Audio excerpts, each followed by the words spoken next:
Bismillahirrahmanirrahim. Innal hamdalillah nahmaduhu wa nasta'inu wa nastaghfiruh wa na'udzu billahi min shururi anfusina wa min sayyiati a'malina. May yahdihillahu fala mudilla lahu wa may yudlil fala hadiya lahu. Asyhadu an la ilaha illallah wahdahu la syarika lahu wa asyhadu anna Muhammadan abduhu wa rasuluh. Qala Allah Ta'ala ya ayyuhalladzina amanu taqullaha haqqa tuqatih wa la tamutunna illa wa antum muslimun.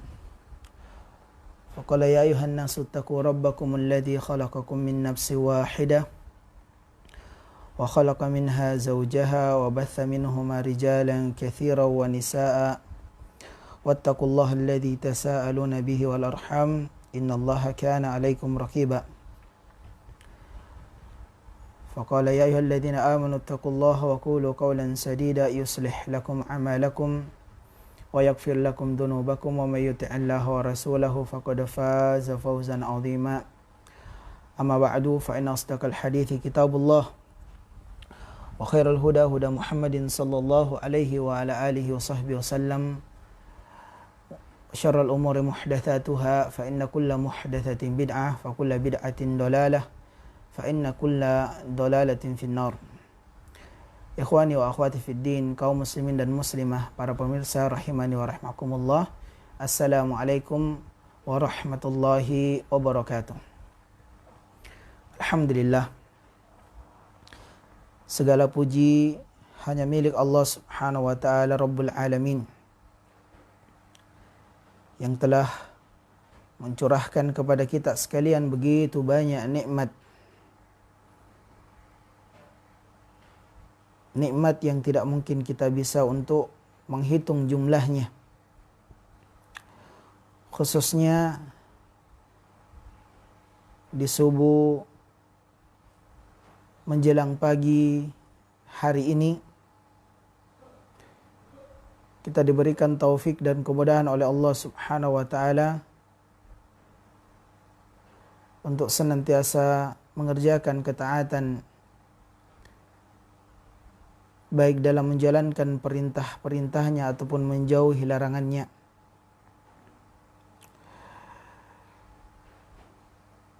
Dan dari nikmat yang terbesar Allah Subhanahu wa taala berikan kita untuk kepada kita, yakni Allah Subhanahu wa taala kembali memberikan kesempatan untuk kita bertemu dengan bulan yang mulia, bulan yang penuh dengan keutamaan. Ya. Terhitung di hari ini, yaitu kita memasuki bulan Dzulhijjah di tahun 1441 Hijriah. Dan tentu ini di antara nikmat Allah Subhanahu wa taala yang besar yang hendaknya kita syukuri, yang hendaknya kita maksimalkan untuk mengerjakan ketaatan-ketaatan kepadanya di bulan-bulan yang mulia seperti ini. Khususnya di 10 awal atau di 10 hari pertama bulan Dzulhijjah. Hendaknya momentum ini senantiasa dimaksimalkan oleh setiap muslim dan muslimah untuk mengerjakan ketaatan kepada Allah Subhanahu wa taala, untuk beramal saleh. Karena Nabi sallallahu alaihi wa ala alihi wasallam bersabda, "Ma min ayyamil amal salihu fiha ahabbu ila Allah azza wa jal min hadhil ayyam." Yani ayyamil ashr. Tidak ada hari di mana seorang beramal saleh di hari-hari ini, yakni di hari 10 awal bulan Dzulhijjah, di mana Allah Subhanahu wa taala mencintai amalan tersebut. Amalan-amalan saleh yang dikerjakan di awal bulan Dzulhijjah ini, 10 awal bulan Dzulhijjah ini dicintai oleh Allah Subhanahu wa taala. Sampai para sahabat bertanya, qalu wala jihad fi sabilillah. Para sahabat mengatakan, wahai Rasulullah, apakah termasuk lebih utama daripada berjihad di jalan Allah Subhanahu wa taala? Maka Nabi SAW bersabda, wala jihad fi sabilillah. Ya, dia lebih utama amal saleh yang dikerjakan di awal atau di 10 pertama bulan Dzulhijjah itu lebih utama ketimbang berjihad di jalan Allah Subhanahu wa taala. Illa rajulun kharaja bi nafsihi wa malihi falam yarji' min dhalika syai'. Kecuali seorang yang keluar berjihad di jalan Allah dengan jiwanya dan hartanya, dan dia tidak kembali membawa sesuatu apapun dari keduanya. Maksudnya hartanya habis di medan jihad dan juga nyawanya pun melayang di medan jihad, syahid. Kecuali amalan itu mengalahkan dari amalan-amalan saleh yang dikerjakan di 10 awal bulan Dzulhijjah. Maka ini adalah nikmat yang Allah Subhanahu wa taala berikan kepada kita dari nikmat-nikmat yang besar, sehingga marilah untuk kita memaksimalkan diri mengerjakan ketaatan-ketaatan kepada Allah Subhanahu wa taala di bulan yang mulia ini, bulan yang penuh keutamaan ini. Dan kita memohon kepada Allah Subhanahu wa taala semoga Allah Subhanahu wa taala memberikan taufik, hidayah dan kemudahannya, sehingga kita pun bisa mengisi hari-hari yang utama ini, hari-hari yang mulia ini, hari-hari yang penuh dengan keutamaan ini dengan amal-amal saleh, dengan ketaatan kepada Allah Subhanahu wa taala. Karena tidak ada di antara kita ikhwani wa akhwati fid din, kaum muslimin dan muslimah rahimani wa rahmakumullah, itu mampu untuk melaksanakan ibadah kepada Allah, mampu untuk mengerjakan ketaatan kepada Allah Rabbul Izzati wal Jalalah, kecuali dengan taufik dan hidayah serta kemudahan yang Allah Subhanahu wa taala berikan kepada kita. Untuk itu banyaklah berdoa kepada Allah, semoga Allah Subhanahu wa taala memberikan kebaikan kepada kita dengan memudahkan kita untuk senantiasa mengerjakan amal saleh. Kita tahu bahwasanya kehidupan seorang muslim akan senantiasa baik tatkala dia mengisi hari-harinya dengan ketaatan kepada Allah Subhanahu wa taala, tatkala dia melalui hari-harinya dengan beramal saleh. Dan tentu merupakan kenikmatan yang terbesar tatkala Allah Subhanahu wa taala pertemukan kita dengan bulan yang mulia, bulan yang penuh dengan keutamaan, bulan yang apabila seseorang beramal saleh di dalamnya maka mendapatkan pahala yang lebih daripada amalan saleh yang dikerjakan di hari-hari yang lain. Tentu itu kenikmatan yang terbesar, dan semua itu tidak bisa kita peroleh, tidak bisa kita wujudkan kecuali dengan kemudahan dan taufik dari Allah Subhanahu wa taala. Baik, alhamdulillah ikhwani wa akhwati fiddin rahimani wa rahimakumullah, kita tidak akan membahas panjang lebar terkait bulan ini. Ala kulli hal, dari hadis yang tadi kita sebutkan itu menunjukkan bahwa amalan-amalan saleh yang kita kerjakan di bulan ini itu adalah memiliki keutamaan yang lebih ketimbang amal saleh yang kita kerjakan di bulan-bulan yang lainnya.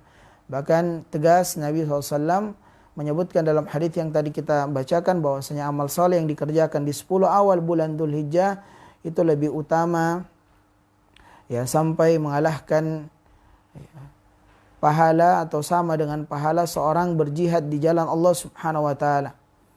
Nah, ini tentu keutamaan yang sangat besar, dan di sana ada keutamaan-keutamaan yang lain. Kenapa sampai bulan atau awal bulan Dzulhijjah ini itu lebih mulia atau diutamakan ketimbang hari-hari yang lainnya? Di antaranya adalah di bulan ini berkumpul banyak rangkaian ibadah yang Allah Subhanahu wa taala syariatkan di dalam agama kita. Di antaranya adalah di sana ada perintah untuk salat. Ini salat Idul Adha yang tidaklah ada kecuali di bulan Dzulhijjah. Di sana ada perintah untuk menunaikan ibadah haji. Di sana ada perintah untuk menyembelih. Ya. Nah, jadi berkumpul ibadah-ibadah yang begitu banyak dalam suatu waktu. Ini di antara keutamaan kenapa awal bulan Dzulhijjah ini lebih utama ketimbang hari-hari yang lainnya. Bahkan di dalam Al-Quran Allah Subhanahu wa taala berfirman, wal fajr wa layalin ashr, dalam Quran surah Al-Fajr Allah berfirman dan bersumpah demi waktu fajar dan demi malam-malam yang 10. Para mufassirin, para ahli tafsir mengatakan bahwasanya hari-hari yang 10 yang dimaksud dalam ayat ini adalah 10 awal dari bulan Dzulhijjah. Maka para ulama mengatakan hari-hari di 10 awal bulan Dzulhijjah itu mengalahkan hari-hari yang lainnya, bahkan mengalahkan hari-hari yang terdapat di akhir dari 10 hari akhir atau 10 siang hari di 10 akhir bulan Ramadan. Naam. Baik. Inilah yang kita sampaikan sebagai muqaddimah di pertemuan kali ini, yang semoga Allah Subhanahu wa taala lagi-lagi memberikan kepada kita taufik dan kemudahan untuk senantiasa memaksimalkan mengerjakan amal saleh di awal-awal bulan Dzulhijjah ini, di mana hari-hari ini adalah hari-hari terbaik untuk kita mengerjakan ketaatan. Baik, kaum muslimin dan muslimah rahimani wa rahimakumullah. Selanjutnya kita akan lanjutkan dari pembahasan kita, yaitu pembacaan kitab Sahih At-Targhib wa Tarhib karya Al-Imam Al-Munthiri rahimahullahu ta'ala, yang disusun ulang oleh Syekh Muhammad bin Nasiruddin Al-Albani rahimahullahu ta'ala. Dan ini adalah pertemuan kita yang ke-14 kalau tidak salah. Dan kita masih dalam pembahasan Kitabul Ilm bagian yang ke-6. Ya. Bagian yang ke-6, hadis yang ke-105. Ya, di mana di bagian yang ke-6 ini kita akan sebutkan tarhib man ta'allama al-ilma li ghairi wajhillahi ta'ala. Ya. Ancaman bagi orang yang mempelajari ilmu bukan karena mencari wajah Allah Subhanahu wa taala. Baik. Kita bacakan hadisnya, hadis yang ke-105. An Abi Hurairah radhiyallahu taala anhu qala, dari Abu Hurairah radhiyallahu taala anhu dia berkata, qala Rasulullah sallallahu alaihi wa alihi wasallam, Nabi SAW bersabda, man ta'allama ilman mimma yubtaga bihi wajhullah ta'ala la yata'allamu illa liyusiba bihi aradan minad dunya lam yajid arfal jannati yaumal qiyamah yakni rihaha waliyadu billah. Kata Nabi SAW, barang siapa yang mempelajari ilmu yang seharusnya ilmu itu dipelajari hanya untuk mencari ridha Allah Subhanahu wa taala, akan tetapi dia mempelajarinya untuk mendapatkan dari sebagian kecil dari pembendaraan dunia, ya, lam yadid arfal jannah yaumal qiyamah, maka dia tidak akan mencium baunya surga di hari kiamat. Naam. Waliyadu billah. Ini ancaman yang tegas dari Nabi SAW atas orang-orang yang menuntut ilmu, orang-orang yang mempelajari ilmu. Ya. Nah, makanya para ulama di dalam kitab-kitab mereka, seperti diantaranya Al-Imam An-Nawawi, bahkan Al-Imam Al-Bukhari rahimahullah ta'ala, ya, itu menukil di awal dari kitab-kitab tulisan mereka, karya-karya tulis mereka, dengan hadis Nabi SAW yang terkenal, yang diriwayatkan oleh sahabat yang mulia Umar bin Khattab radhiyallahu taala anhu, yang berbunyi innamal a'malu binniyat. Sesungguhnya amalan itu tergantung dari niatnya. Nah, mengisyaratkan bahwasanya mengikhlaskan niat dalam setiap ibadah yang kita kerjakan itu adalah hal yang hendaknya diperhatikan oleh setiap muslim ataupun muslimah. Ya. Di antaranya tatkala dia menuntut ilmu, karena di antara bagian ibadah adalah menuntut ilmu, bahkan dia adalah sumber utama kebaikan dan sumber utama seseorang bisa beribadah dengan baik dan benar. Itu dengan menuntut ilmu, dengan berilmu. Ya. Maka seorang menuntut ilmu, hendaknya dia menuntut ilmu karena Allah Subhanahu wa ta'ala. Ya. Ikhlas karena Allah Subhanahu wa ta'ala. Ya, dan disebutkan oleh para ulama hendaknya mereka menuntut ilmu ya, dalam rangka agar menghilangkan kebodohan pada dirinya. Nah, lalu kemudian hendaknya mereka menuntut ilmu dengan tujuan untuk beramal, untuk beribadah kepada Allah Subhanahu wa taala.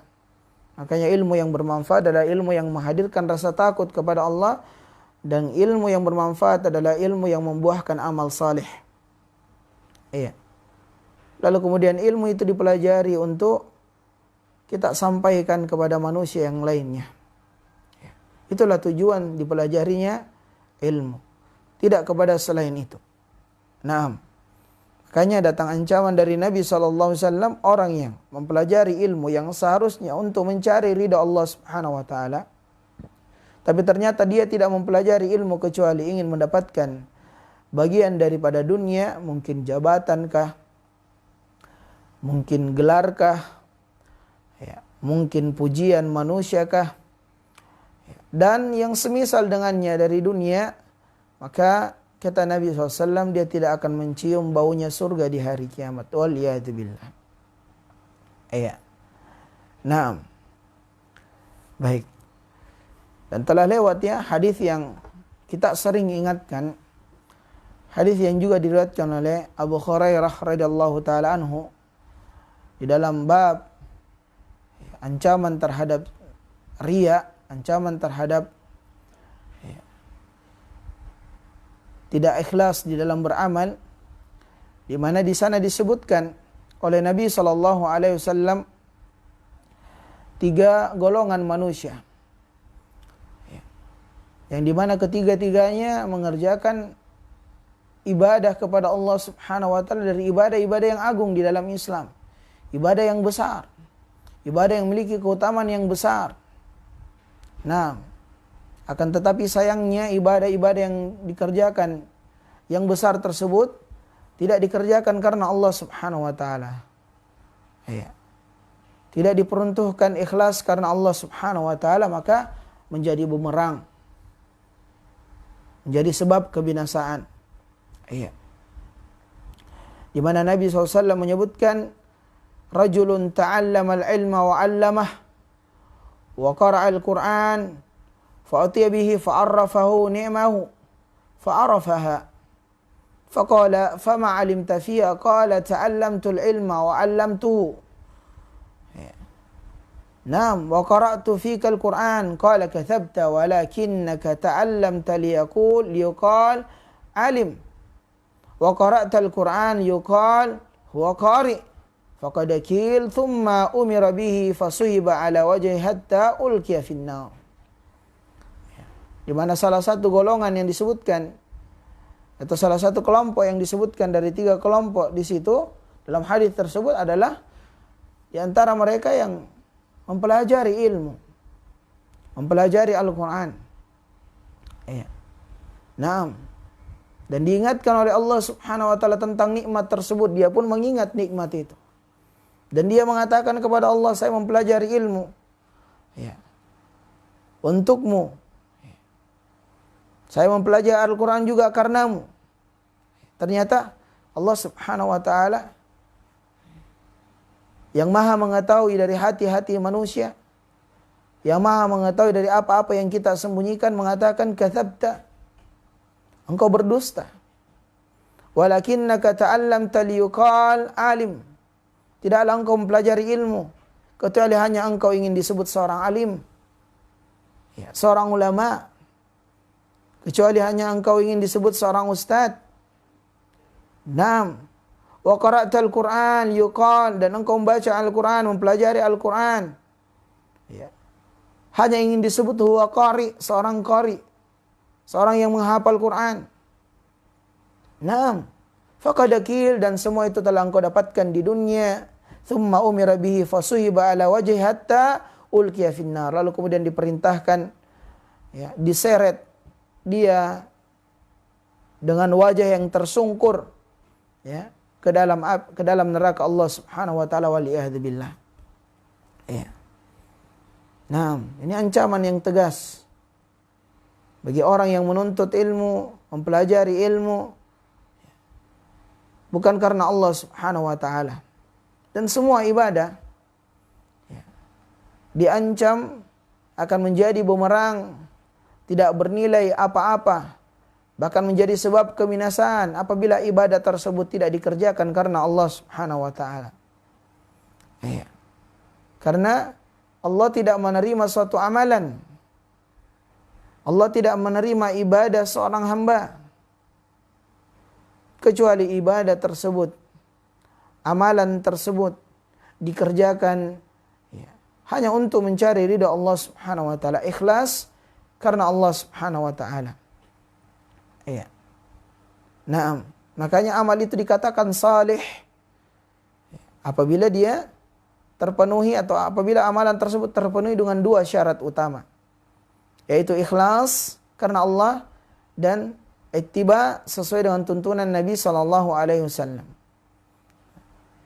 Itulah syarat sehingga amal itu dikatakan amalan salih, sehingga amalan itu bisa diterima di sisi Allah Subhanahu wa ta'ala. Dan banyak sekali ayat di mana Allah Subhanahu wa ta'ala menerangkan tentang pentingnya dan harusnya serta wajibnya seorang itu beramal ikhlas karena Allah. Di antaranya apa yang disebutkan dalam Quran surah Al-Bayyinah. Allah Ta'ala berfirman, "Wa ma umiru illa liya'budullaha mukhlishina lahuddin."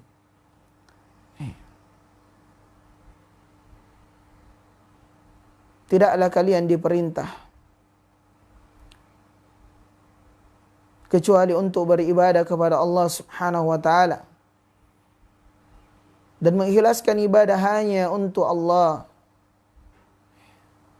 Nah, faman kana yarju liqa'a rabbih falyamal amalan salihan wa la yusyrik bi ibadati rabbih ahada. Di dalam ayat yang lain, tepatnya di akhir surah Al-Kahfi, Allah sebutkan barang siapa yang mengharapkan perjumpaan dengan Rabbnya, falyamal amalan salihan, maka hendaknya dia beramal salih, wa la yusyrik bi ibadati rabbih ahada. Dan di dalam dia beribadah kepada Allah, jangan sekali-kali dia menyekutukan Allah Subhanahu wa ta'ala di dalamnya, di dalam ibadah yang dia kerjakan. Nah, di antara yang disinggung adalah menuntut ilmu.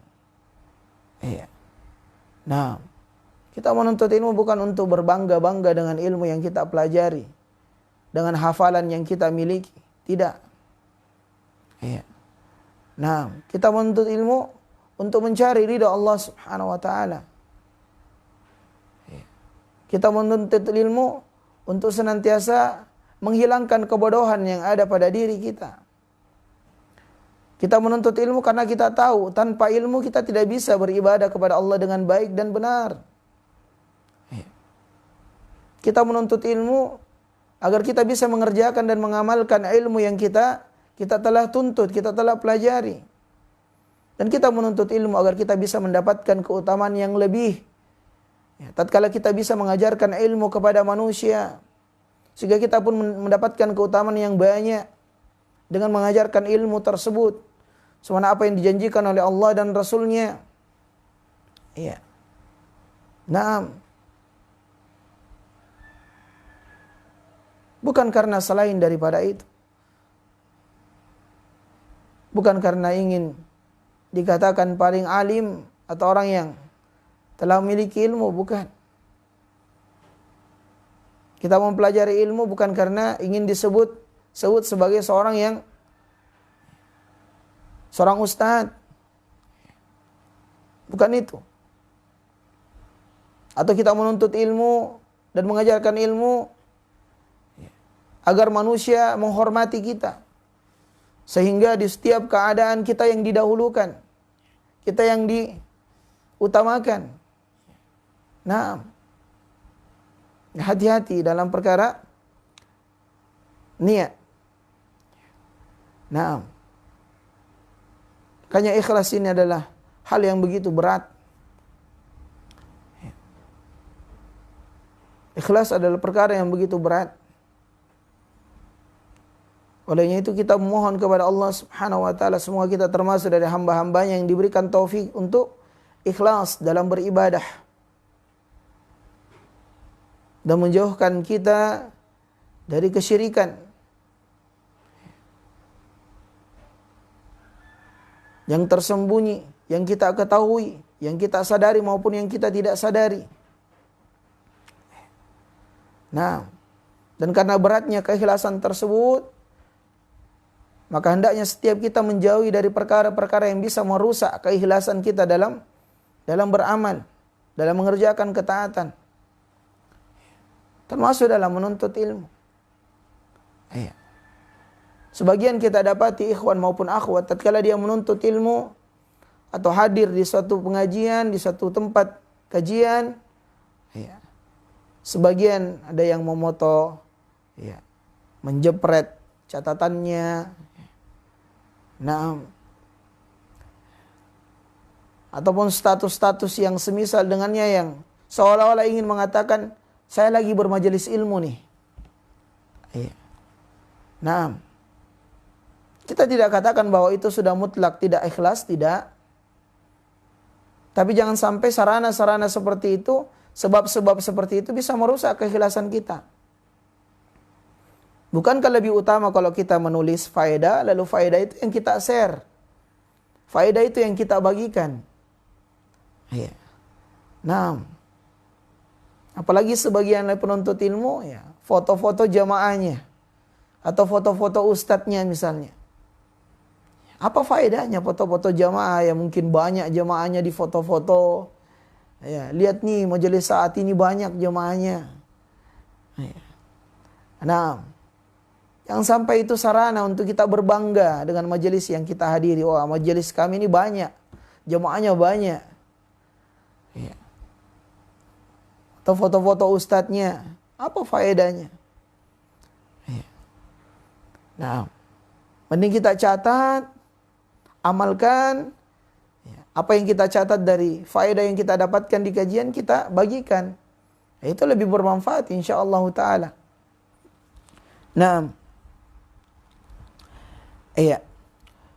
Lalu hadis yang ke-106 disebutkan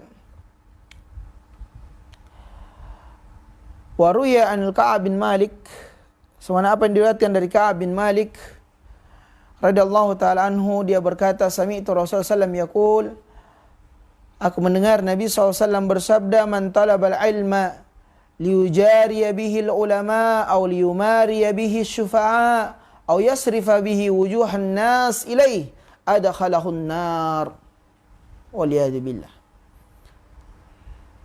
Hadis yang kedua menambah penegasannya akan bahaya dan ancaman orang yang menuntut ilmu bukan karena Allah Subhanahu wa taala. Rasulullah SAW bersabda, man talabal ilma, siapa yang menuntut ilmu, siapa yang mencari ilmu, liyujariya bihil ulama, untuk menyaingi ulama, au liyumariya bihi as-sufaha, untuk mendebat orang-orang yang bodoh, sekedar dipakai untuk berdebat, au yasrifa bihi wujuhan nasi ilaih, atau hanya dalam rangka mencari kemuliaan di sisi manusia, pujian di sisi manusia, agar memalingkan manusia kepada dirinya. Semua perhatian manusia tertuju padanya. Adkhalahun nar, maka dia akan masuk neraka karenanya, waliyadu billah. Ini ancaman yang tegas, yang hendaknya setiap kita menjadikan hadis ini renungan, khususnya para penuntut ilmu, kami dan antum sekalian.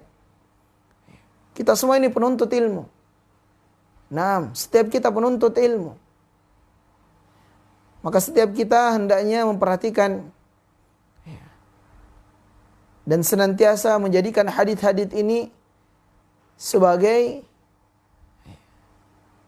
tameng.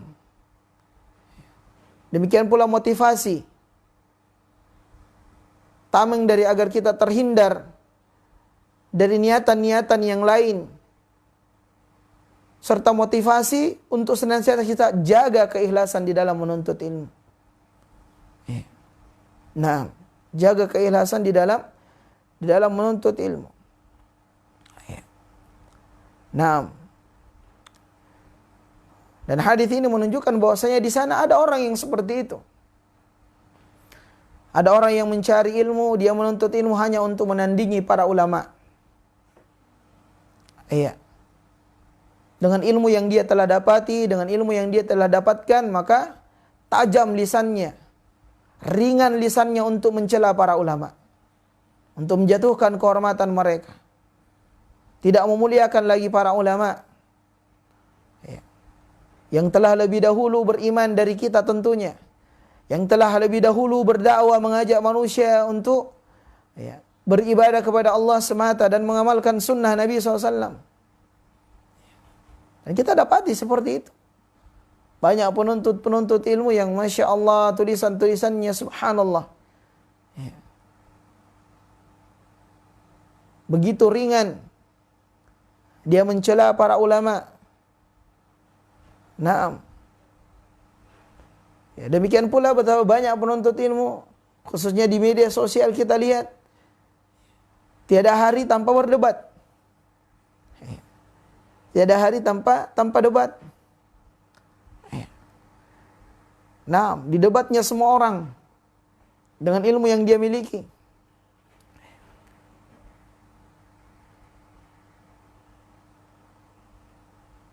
Dan di sana ada orang-orang yang menuntut ilmu, mempelajari ilmu,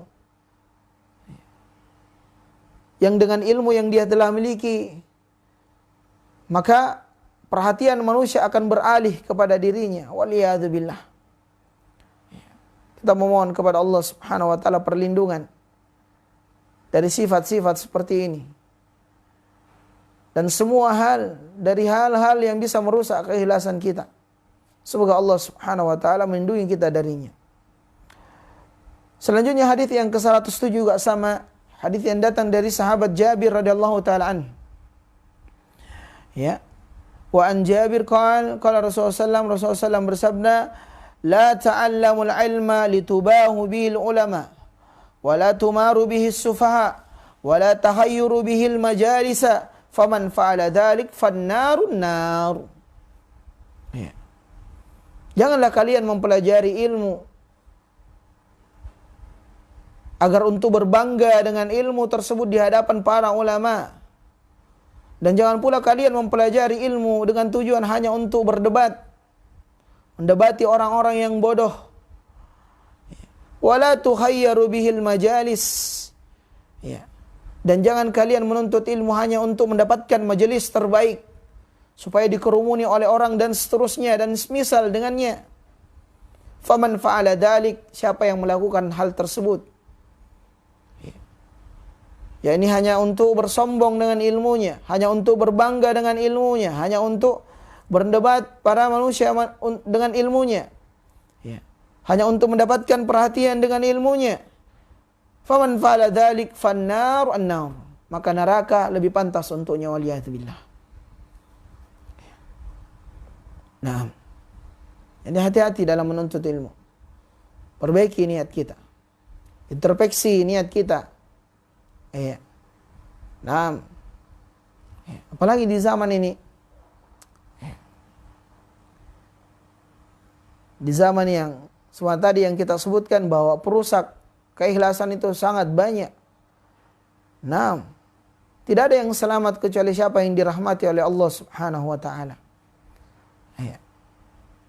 Nah, maka banyaklah berdoa kepada Allah dan kita memohon kepada Allah fi asma'il husna wa sifatihil ula, dengan nama-nama Allah Subhanahu wa taala yang maha indah dan dengan sifat Allah Subhanahu wa taala yang maha terpuji dan maha tinggi. Semoga Allah Subhanahu wa taala menganugerahkan kepada kita keikhlasan di dalam menuntut ilmu, dalam mempelajari ilmu, dan dari semua ibadah yang kita kerjakan. Ini yang dapat kami sampaikan, semoga bermanfaat.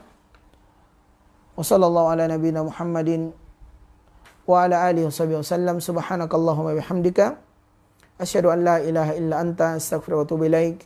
Wa akhiru da'wana anil hamdulillahi rabbil alamin. Wassalamu alaikum warahmatullahi wabarakatuh.